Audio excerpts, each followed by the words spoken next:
students, today we are going to read about Archimedes principle and beyond force.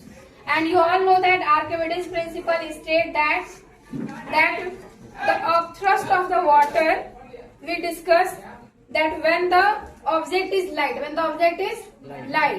then it floats on the water, float on the water. And when the object is heavy, then it sinks into the water. So let us start and do the practical. Okay, see, this is trophy. This is everybody.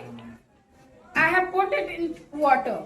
This trophy is floating. Why this is floating? Because the upthrust or beyond force is more.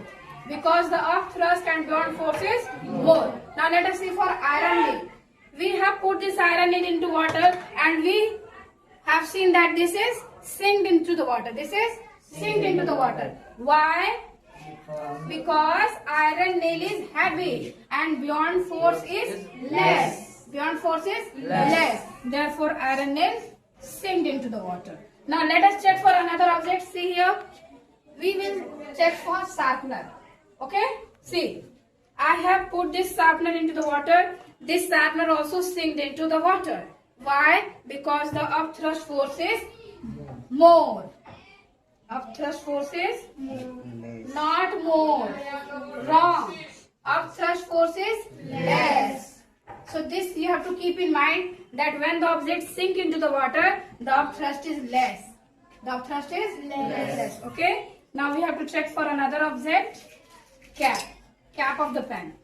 So what do you feel? Whether it will be sink or float? Float. Okay, let us check. This is floating in the water. Because the upthrust force is more. Since it is more, it is not letting the object sink down. Since the upthrust force is more, it is not letting this object, this cap to sink in the water. Did you understand? Yes. Okay, very good. Now let us check this for eraser. Okay. We have put this in the eraser in water. This eraser also sink down. Why? Because the upthrust force exerted by water is less. Therefore, less force, so it sink down.